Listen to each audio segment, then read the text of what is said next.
good to see you today.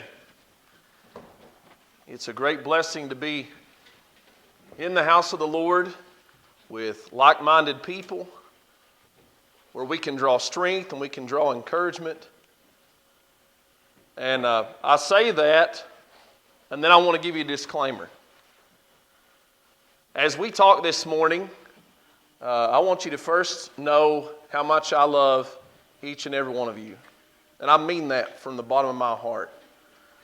I love this congregation and I love its people. And things that I say today are not meant to frustrate anyone. That is certainly not my goal. And if you find yourself frustrated by some of the things that we look at today, that's not my intention. I say that because I really feel like some of the things that we're going to talk about today, they're going to touch us in some ways. They're going to affect us in some ways. And they might even cause us to ask ourselves some life-altering questions about who we are and what our purpose is. Okay, I want to say one more thing before we begin. This is not a political talk, okay? It's not a political talk. I will say some things about our government in regard to our submission. It's not a political talk. And I'm telling you that because, and I'm going to tell you something else, I don't label myself as being any part of any particular party or brand. And that may cause some of you to think I lack conviction or judge me. And I'm just telling you like it is. The things that I say are not from some standpoint of right or left or in between. Okay? This is strictly about God's Word, about our responsibility as His people. And so keep that in mind as we talk about some of the things in regard to submission. The point of this lesson is to give us a biblical picture of submission. And there will inevitably be questions that somebody thinks of that goes, okay, you talked about submission, but you didn't talk about this, or you didn't talk about this, or there's always the, yeah, but what if? And I'm going to tell you, we don't have time to explore all those things. This is not going to be a complete exploration of every single thing in regard to submission, but rather to give us a foundation, a biblical foundation about submission and our responsibility so that we can ourselves navigate all those various circumstances, okay? Okay, so there's the disclaimer. Let's talk about the word submission. I appreciate the reading of the morning. I hope that everybody got a chance to read 1 Peter chapter 2. And what you see in 1 Peter chapter 2, as well as other places in the New Testament, is this idea of submit yourselves.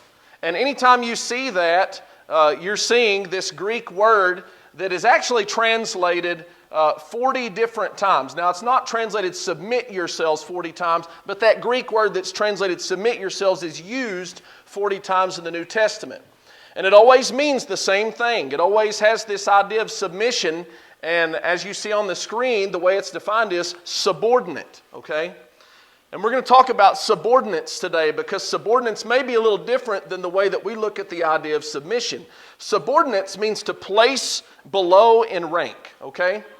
So we understand this. We understand a hierarchy. You can think about a military hierarchy that there are privates and there are a special class of privates that are over those privates, and there are sergeants and there's so on, okay? You understand.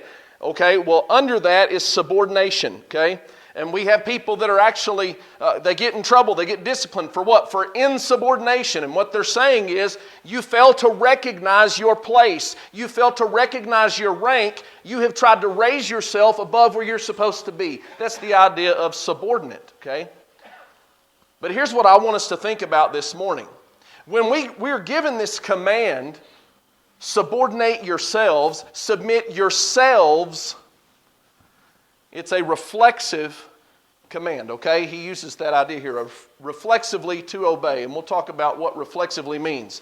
So reflexively, it means that when you have a sentence and you have the way the sentence is structured, when it's reflexive, it means that the subject of a sentence is also the object of the verb. And you say, well, now I'm really confused. Well, you won't be in just a moment, okay? So stick with me for a moment. So what I want to do is explore some scriptures that give us this idea of hierarchy, this idea of authority, and this idea of subordinate. So we're going to go through these pretty quickly because they're very familiar, but I want to establish this at the beginning. Colossians chapter 3, verse 20, children, obey your parents in all things, for this is well-pleasing to the Lord. That's an area of subordination where he tells the children that the parents are over them in authority, and they're supposed to obey those parents. That's one chain, okay? Ephesians chapter 5:22, it says, wives, submit yourselves, same Greek word, unto your own husbands, as unto the Lord. And whether we like that or it's culturally sound or whether it's PC, that's what the Bible teaches, that there's an area of an authority there. In Hebrews chapter 13 and 17 regarding elders of the church, he says, obey them that have the rule over you and submit yourselves, again, the same command. For they watch for your souls that they must give account, that they may do it with joy and not with grief, for that is unprofitable to you. 1 Peter chapter 2:18 from our reading, servants, be submissive to your masters with all fear, not only to the good and gentle, but also to the harsh. And while some have said the New Testament is promoting slavery here, we'll talk about that in just a moment, but this is really bigger than that. This is an employer-employee relationship, and there's an area of an authority that is established there that we'll talk about in a moment. 1 Peter chapter 2:13, also from our reading, he says, submit yourself to every ordinance of man for the Lord's sake, whether it be to the king as supreme, and then he goes on to say, or to governors, or those that are sent by him to punish evildoers. So again, there's an area of authority there. James chapter 4:7, submit yourselves therefore to God. Resist the devil, and he will flee from you. Okay, so that's not all the authorities in our life, but I think it's a structure that we can work with, and we can identify, and we can recognize, and we can understand. So, here's the idea. I'm out of breath. The idea is to subordinate yourselves. And I just told you, reflexive means the subject is also the object of the verb. What in the world did I mean by that? Here's what I mean by that. It's not the job of the authority to subordinate those under them. Are you with me? God never commands the authority to subordinate those under them. He doesn't tell the elders to subordinate those under them. He doesn't tell the husband to subordinate the wife. He doesn't tell the government to subordinate those that are under it. He tells those that are subordinate to subordinate themselves. That's what it means, that the subject is also the object of the verb. This is a command to us to recognize the authorities in our life, and we have the responsibility of placing ourselves under them. Subordinate, he says, yourselves. So, what about when there's no authority? See, there's actually times in our life when we are told to subordinate ourselves in the absence of authority. Is that confusing? I don't think it really is. I don't think you'll be confused by it. Let's look at 1 Peter chapter 5 for a moment. He says, likewise, you younger people, submit yourself to your elders. Now, this word elders here doesn't mean elders of the church. It means older people. Okay, you ever been told you need to respect your elders, kids? Why? Is it because every older person has authority over you, like your parents or your grandparents or someone? No. But it is a command from God. Is it the older people's place to put the younger people in place and say, you need to respect your elders? Well, it might be for the parents or grandparents. But no, he's commanding this to the younger people. Now look at the next part. Yes, all of you be submissive to one another. Now here's where it could get real muddy if we don't understand that it's not just about authority, okay? Submit yourselves to one another. Well, there's no authority there, right? Okay, so let's say that Lonnie and I are having an interaction and we're trying to figure out who needs to be subordinate to the other. And we would go, well, what's your title? Well, what's your title? Well, what's your authority? What's your responsibility? That doesn't matter. Because Lonnie and I are both children of God, and guess what our responsibility is? To both be subordinate to each other. And you say, well, that's really confusing. That's because subordinates is not just about the action that takes place or a recognition of authority, but subordinates is a mindset. It's a mindset that Jesus taught us. It has to do with humility. And notice what he says here. Yes, all of you be submissive to one another and be clothed with humility. Why? Because God resists the proud, but gives grace to the humble. Now listen to verse 6. Therefore, humble yourselves. Another reflexive command. Humble yourselves under the mighty hand of God. Listen, that he may exalt you in due time. Subordinance is not just about obedience. Subordinance is about humility. And oftentimes what happens is our pride gets in the way, and our pride causes us to think that we're greater than everybody else, and we won't subordinate ourselves to them because we think they're better than them. That's what he's talking about. Submit yourselves one to another. Be humble. Be clothed with humility. Quit trying to exalt yourself. What you need to do is abase yourself. Lower yourself. Place yourself in a lower spot. And then God will exalt you.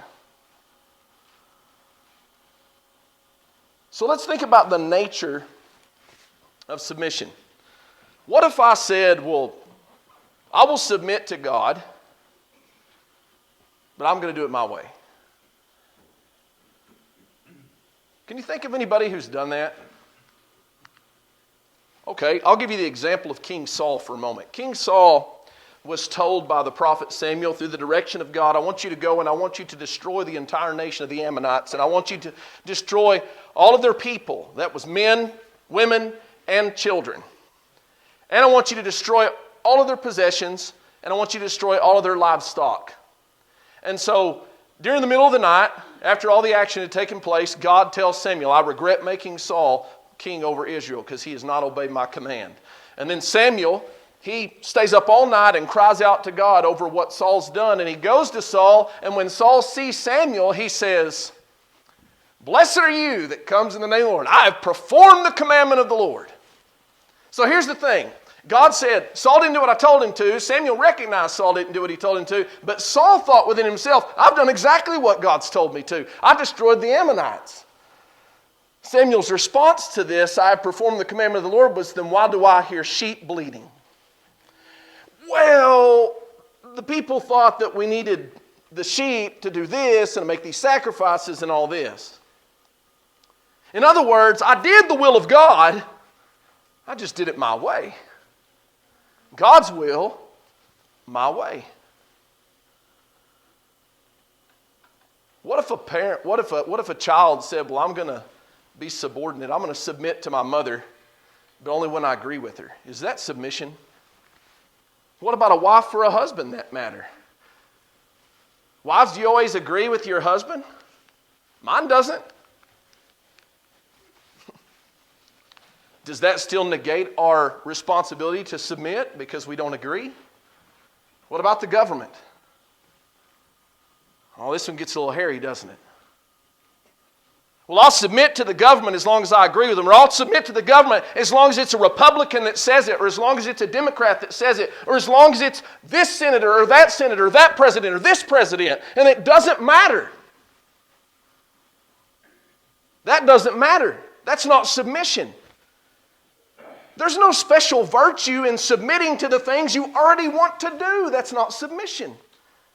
Submission is done in humility, and it's when we place ourselves under those authorities.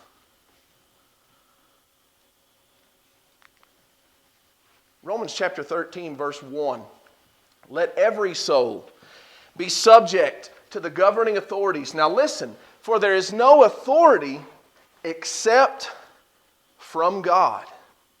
And the authorities that exist are appointed by God.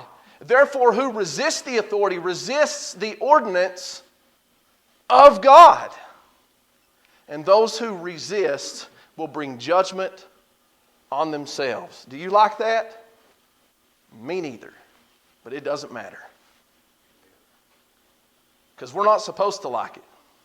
You know, one thing about submission, and the reason why we have so many commands to submit ourselves, is because God knew we wouldn't like it.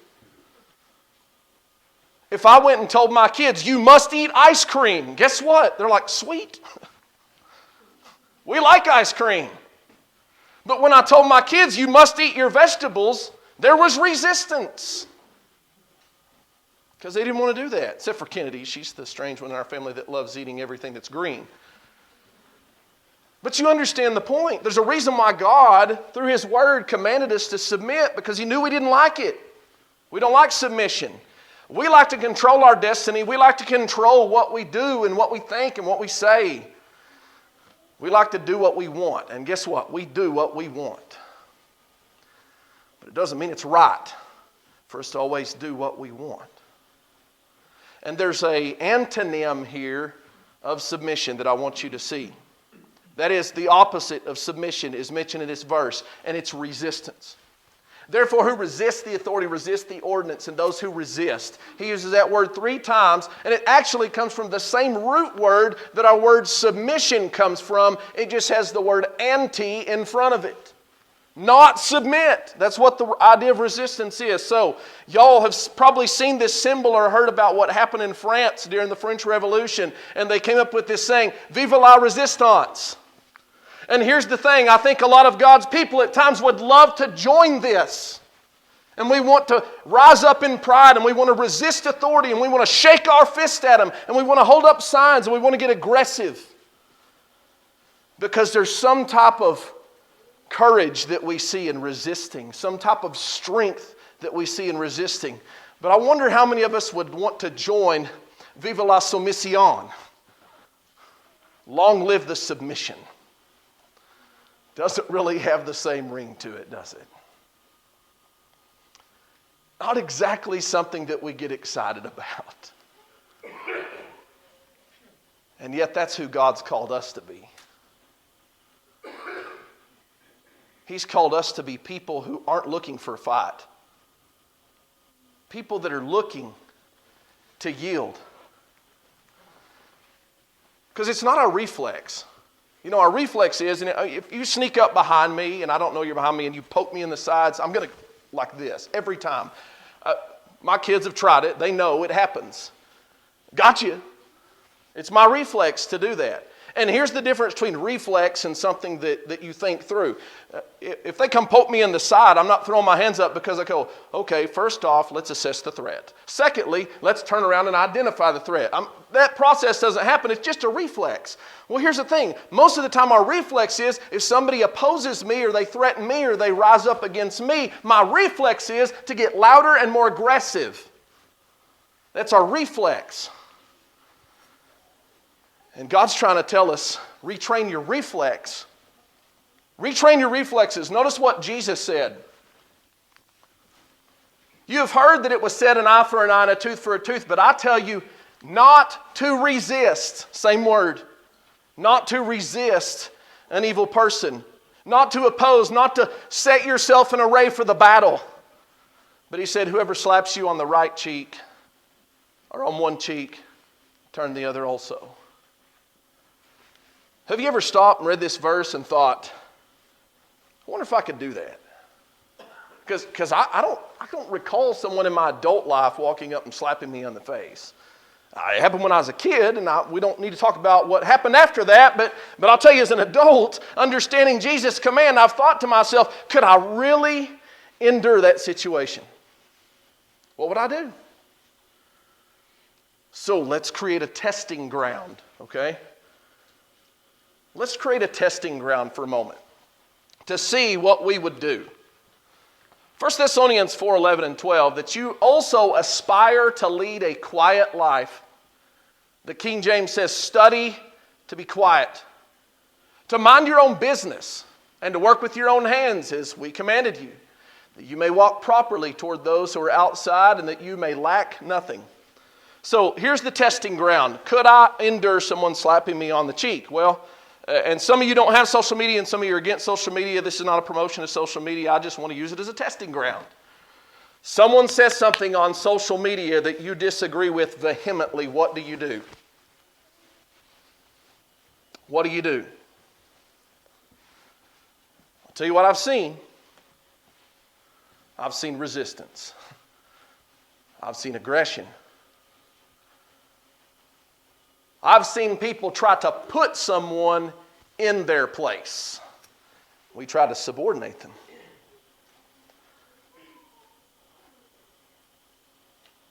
Could we take the slap on the cheek when we can't even take the verbal slap on the cheek? What should we do in those cases? Pick your battles. Number one, pick your battles. Secondly, understand that there's a way to have a rebuttal. There's a way to stand your ground, and we're going to talk about that here in a moment. But here's what I want us to understand as God's people. When you get on Facebook or whatever, Twitter or whatever, and you get aggressive with somebody and you start a debate and a fight, people are watching. And whatever you say and the attitude that you display reflects on the rest of the people in this room. And it reflects on our eldership, and it reflects on our congregation. And you say, well, you don't have to worry. They don't even know I'm a Christian. That's the problem. That's the problem. What does he say? He says the life we're supposed to live is supposed to be a life of quietness. God doesn't want us out in the streets holding up protest signs for some worldly social justice. God wants us to lead a quiet life. He wants us to mind our own business. He wants us to work. Why? That those who see will see that you're walking properly.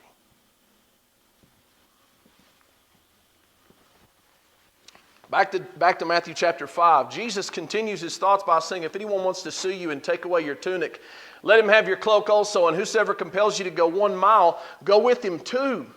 Give to him who asks you, and from him who wants to borrow from you, do not turn away. You know, this is another thing that's hard for us in the realm of submission. Letting someone inconvenience us. That's really what this is. It's an inconvenience.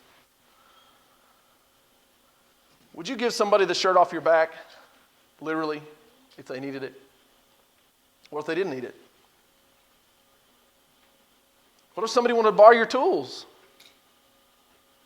I'm not excited about that one. What's Jesus' point here?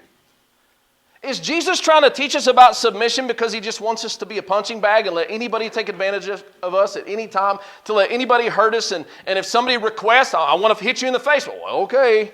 Is that the point? No, he's trying to change our reflex. Our reflex is to give importance to our stuff and to our pride and to our dignity. Our importance is to do the bare, our reflex rather, is to do the bare minimum. And he's saying, I want you to go the extra mile. You know what Jesus did? He went the extra mile. Jesus was slapped in the face. And how did he respond?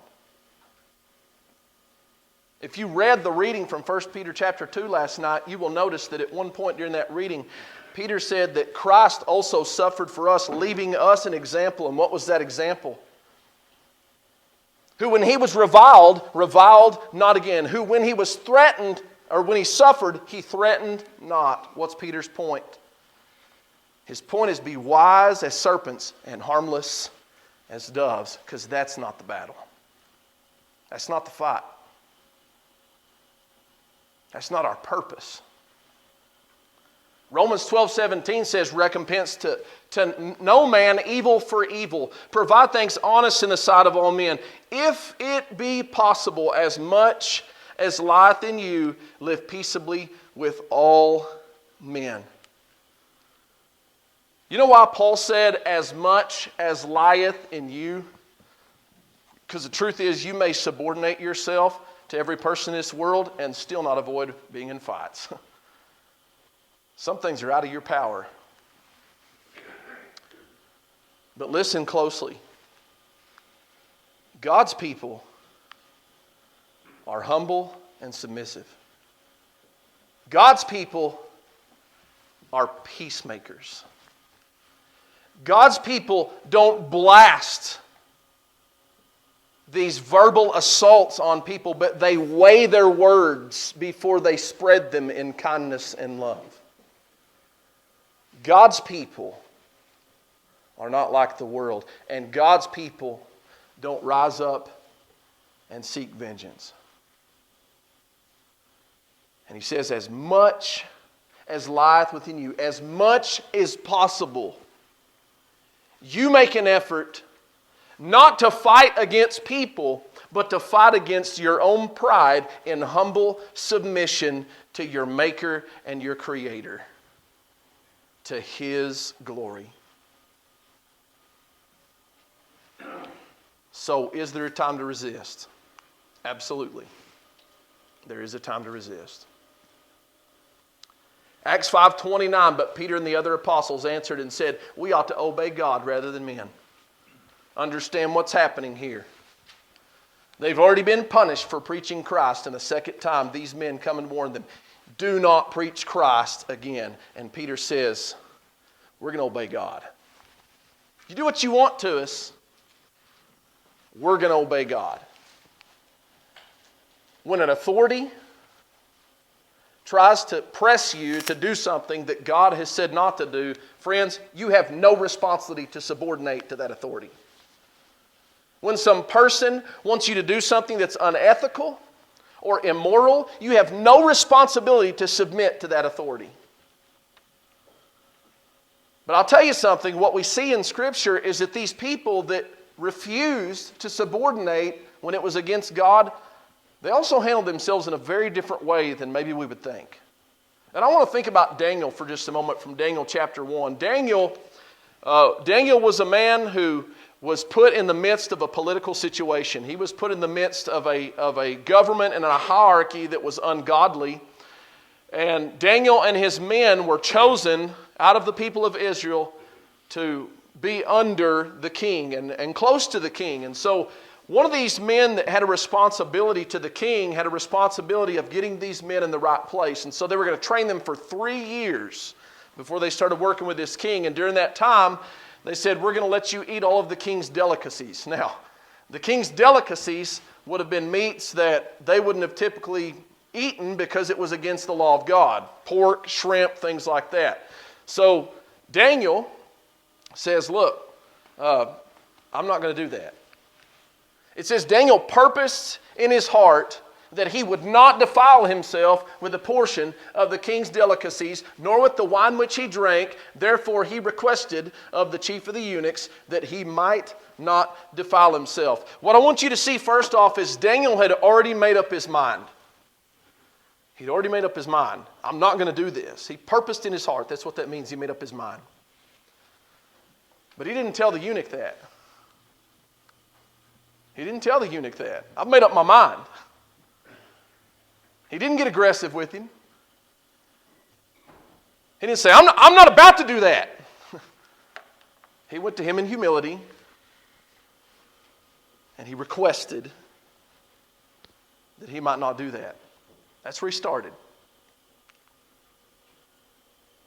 Daniel came up with this idea, and he says to actually the steward of this chief of the eunuchs, he says to him, please test your servants for 10 days. He got creative. Daniel said, okay, look, I get it. You're a man accountable. You're going to be held accountable for whether or not we're in good health or not. So let's do this. There's no harm in this. We've got 3 years before we're presented before the king. 10 days. Give us 10 days. Let us just eat vegetables and drink water. Then let our appearance be examined before you, and the appearances of the young men who eat the portion of the king's delicacies, and as you see fit, so deal with your servant. So he said, look, just give us 10 days. I'll tell you, Daniel handled himself extremely wise throughout this situation. Because he could have insulted those authorities, and then his life may have been forfeit. But see, he was still able to resist, but do so in humility and use logic and reason. And you know what he didn't have to do? He didn't have to defile himself. He didn't have to go along with it. And my point is this, just because somebody says, well, we want you to do this, doesn't mean we have to come out with guns blazing. You know, another situation that we see in Scripture is one of Paul and the Centurion. And this is not really a situation where there's anything being requested of Paul to do something immoral or unethical, but rather there's harm that is going to come to Paul as a result of what's happening. Paul upset some people, and when he upset those people, there was a centurion there who made a decision because Paul had upset these people. He was going to bind his hands, and they were going to beat Paul. They were going to scourge him. So here's what happened with Paul. Paul looks at this guy and he says, hey, is it lawful for you to beat a Roman citizen when he hasn't even been tried? And this guy goes, whoa, you're a Roman? Paul said, yes. And immediately they go take his fetters off. They're like, oh, sorry. What did he do? He appealed to his rights. Is that wrong? No. This is Paul. This is the guy who said our citizenship is in heaven. But you know what he said? I'm a citizen of Rome.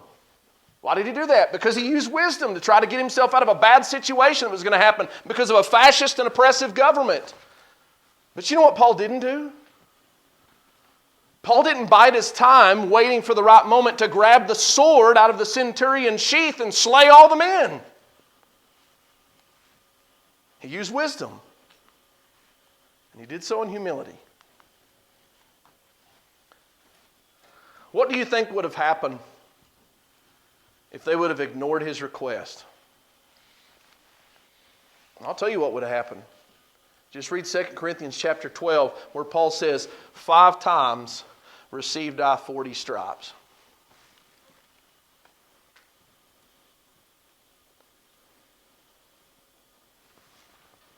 Didn't mean he wanted to do it again. So he used his legal rights to try to get out of the situation. But I'll tell you what Paul was ready to do. Something that I think sometimes I'm not ready to do, and that's suffer for Jesus.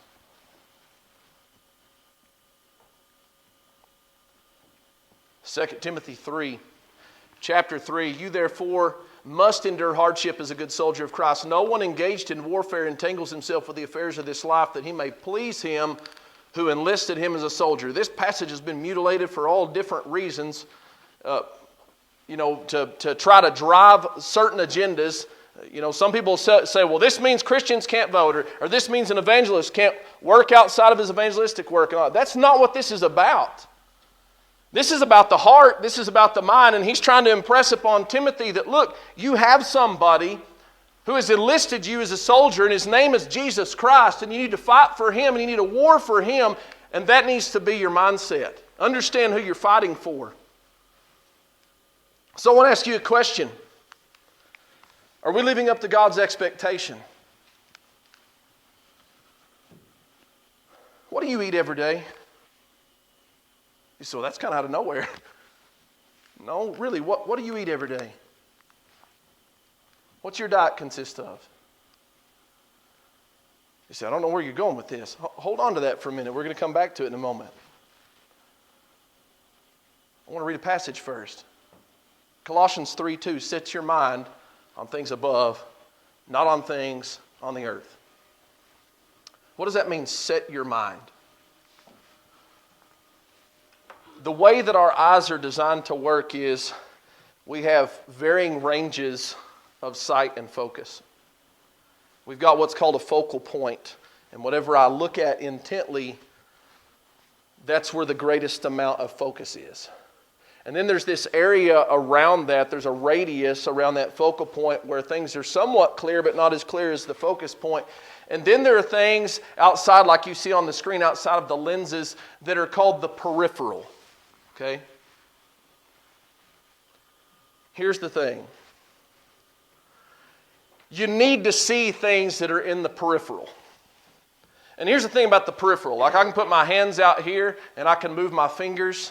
But if you ask me if there were spots on my hands or something like that, I'd have to stop and change the peripheral to the focus. Okay, you with me? So you have to know what's going on. You can see things that are in the peripheral, but here's the thing. When the world is the focal point, God is in the peripheral. When God is the focal point, the world is in the peripheral. We don't want God in the peripheral. Why? I'll tell you why. Because what's in the focal point is going to shape the way you think. It's going to shape the way that you act. It's going to shape your attitude. It's going to cause you to either have joy or be miserable. That's what the impact of the focal point is. The things in the peripheral do not shape you. So if you wake up every morning and you find yourself angry about what's happening in the world and you spend all day being mad about it and thinking about it, put God back in the focus because He's in the peripheral.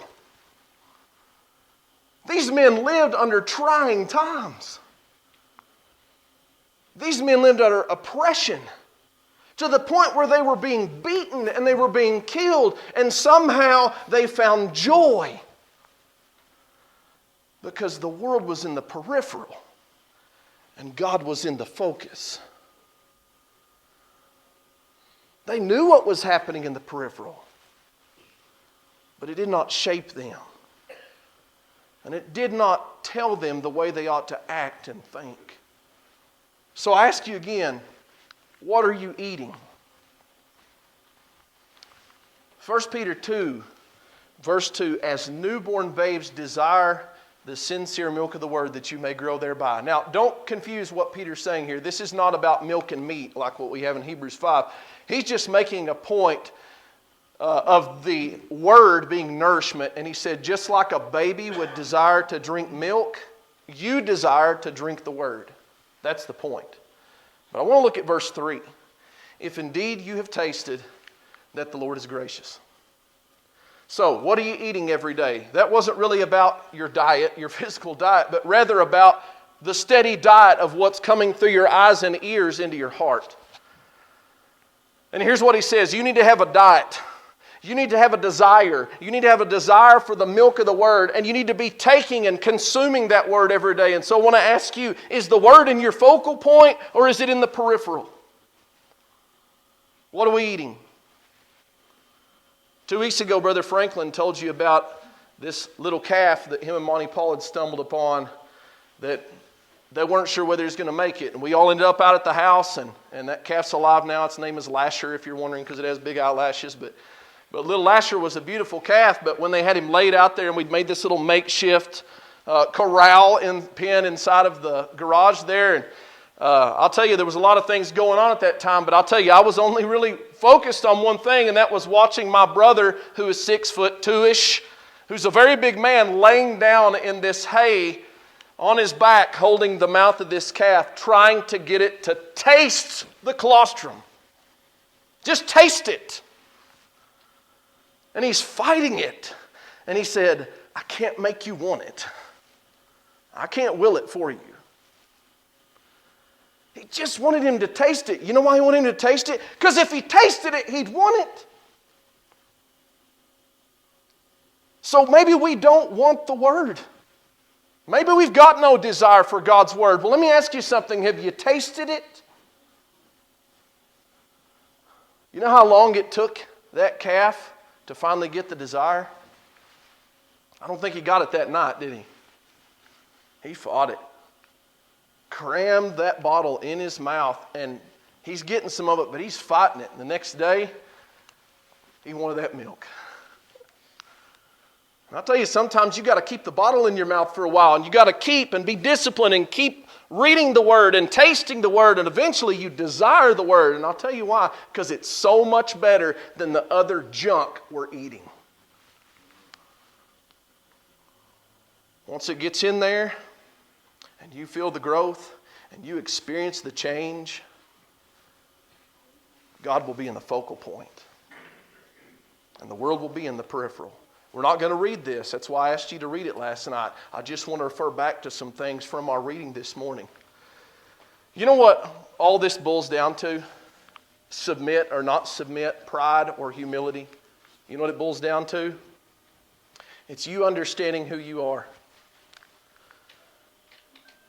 You know what Peter said there about the government was, he said, I want you to submit yourself to every ordinance of man for the Lord's sake. He didn't say, I want you to submit to the government because the government deserves your honor and they're great and they're... No, that's not what he said. You do it for the Lord's sake. Why? Because he started out with this foundation. You're a chosen generation, a holy nation, a royal priesthood. You are God's own special people. And he said, I beg you, as sojourners, as pilgrims, as people that do not belong in this world, he said, abstain from fleshly lusts which war against the soul, so that your conduct will be seen by others and it will be honorable. And you may by good deeds put to silence the ignorance of foolish men. Are we not living in a time of ignorance and foolishness? Do you want to silence it? Do what's right. Don't be right. And what I mean by that is don't try to prove somebody wrong and prove yourself right, but be right. Do what's right. And Peter said that's the way to silence the ignorance. That's the way to silence the foolishness. You do what's right and you be God's people. So, are we God's people? Or are we the world's people? That's the question we've got to ask. I've got one last verse for you.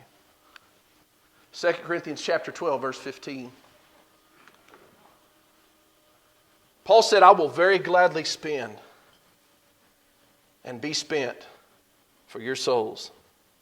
Though the more abundantly I love you, the less I'm loved. I don't want us to misunderstand what he said here.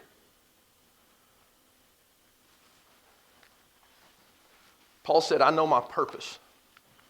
I know who I am. And this is my desire. It's very simple. My desire is not for you to agree with all of my opinions. My desire is not for you to agree with all of my political ideas. My desire is not for you to feel less than me and for me to feel greater than you. My desire is for your soul.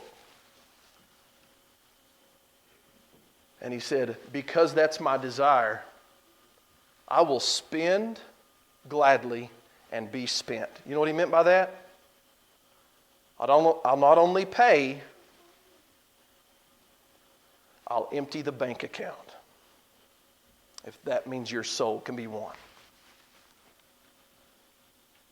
So my question is this. Do we want to get paid? Are we willing to pay?